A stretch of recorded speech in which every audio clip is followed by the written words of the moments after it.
اس وقت دنیا میں دیگر مذاہب کے لوگوں کا ایک بہت بڑا پرابلم ہو گیا ہے، اور وہ پرابلم یہ ہے کہ بڑی تعداد میں لوگ ان کے مذہب کو چھوڑ کر لا دینیت کی طرف جا رہے ہیں، جس کو ایتھیزم کہتے ہیں، کہ وہ کسی خدا کو نہیں مانتے، وہ کہتے ہیں کوئی مذہب نہیں ہونا چاہیے۔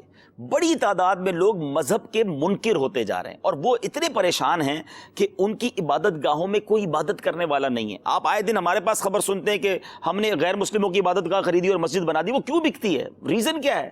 کوئی ہے نہیں عبادت کرنے والا۔ ہفتے میں ایک دن عبادت کا تھا، اس میں بھی لوگ نہیں آ رہے۔ میں آپ کو مزے کی بات بتاؤں، ایمان تازہ ہو جائے گا آپ کا۔ The most growing religion on earth تو اسلام تھا، یعنی زمین پر تعداد کے لحاظ سے سب سے زیادہ پھیلنے والا مذہب تو اسلام ہے۔ الحمدللہ دا موسٹ پریکٹسنگ ریلیجن بھی اللہ کی رحمت سے اسلام ہی، سبحان اللہ، یعنی جس میں لوگ اللہ کی عبادت اور پریکٹس کرتے ہیں اپنے مذہب کو، وہ اسلام ہے۔ اور اس کے پیچھے راز کیا ہے؟ جی آپ دیکھیں جو جمعے کی نماز ہے، جی آج بھی الحمدللہ ہماری جمعے میں مسجدیں فل ہیں، ہر ہفتے کنیکٹیوٹی۔ پھر اس کے بعد جیسے ہی تھوڑا عرصہ گزرتا ہے تو اب رمضان آ گیا، جو رمضان میں مسجدوں میں آنا جانا، روزہ، سحری، افطار، جو رونق۔ اب آگے چلیں تو عید الفطر، اللہ اکبر۔ عید الفطر میں جو ہماری مسجدیں جیم فل ہیں، روڈیں فل ہو گئی، لوگ پھر اللہ کی طرف آتے ہیں، پھر مسجد کی طرف آتے ہیں۔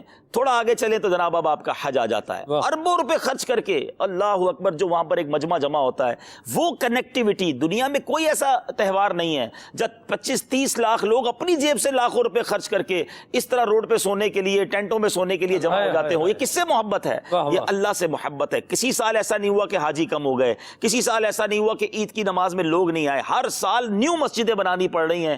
دنیا کے مذاہب اپنی عبادت گاہیں بیچ رہے ہیں، اور اسلام جو ہے وہ ایسا گرو کر رہا ہے کہ دن بدن مساجد بنتی چلی جا رہی ہیں۔ یعنی آپ سوچیں یہ وہ تہوار ہیں۔ اب آ جائیں زکوٰۃ کی طرف۔ یہ مال سے زکوٰۃ، قربانی، بیسیکلی یہ بندے کو اللہ سے کیسے قریب کرتی ہے کہ انسان مادی جو ہے نا، مٹیریلسٹک دنیا کی طرف کب جاتا ہے، مادی زندگی کی طرف کب جاتا ہے؟ جب اسے مال سے محبت ہو جائے۔ وہ کہتا ہے یار بس دنیا ہی سب کچھ ہے، کھاؤ پیو موج کرو، پیسے میرے، میں کسی کو کیوں دوں۔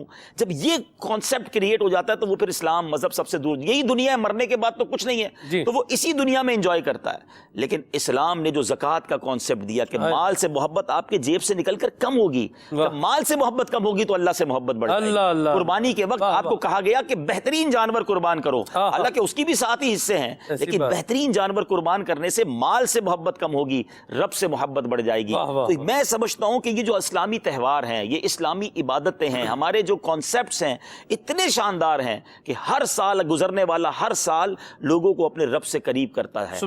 ہر سال ہم کنیکٹ ہوتے جاتے ہیں، اور اتنا خوبصورت انٹرویلز کے بعد آتا ہے۔ رمضان کے بعد 1-1.5 مہینہ گزرتا ہے تو حج کی اور قربانی کی تیاری ہوتی ہے۔ اب ہم اس سے فارغ ہوں گے تو محرم کے وہ ایام آ جائیں گے جس میں ہم کربلا والوں کی اور اہل بیت کی باتیں کریں گے، لوگ روزے رکھیں گے۔ تھوڑا محرم سے آگے بڑھیں گے تو سبحان اللہ نبی پاک کی ولادت کا مہینہ آ جائے گا، غوث پاک کے چاہنے والوں کے لیے رائٹ آفٹر 11ویں آ جائے گی۔ 1-2 مہینے گزاریں گے تو پھر رجب شعبان۔ تو اتنا خوبصورت اسٹرکچر ہے، لوگ اللہ سے کنیکٹ رہیں، اسلام سے محبت میں رہیں، پریکٹسنگ بڑھتی جاتی ہے۔ تو یہ کچھ سازشیں ہوتی ہیں کہ لوگوں کو کسی طرح ان پریکٹسوں سے ہٹا دیا جائے، ان کے دلوں سے یہ محبتیں نکال دی جائیں۔ تو یہ ان چیزوں کو سمجھیے، اور ہمیں الحمدللہ جو ہمارے اسلامی طریقہ کار ہے، ہم قربانی بھی کریں، ہم حج بھی اللہ نصیب کرے تو کریں، اور ہم 12ویں بھی بنائیں، 11ویں بھی بنائیں، اور عبادتیں بھی کریں۔ مدینہ مدینہ، واہ واہ۔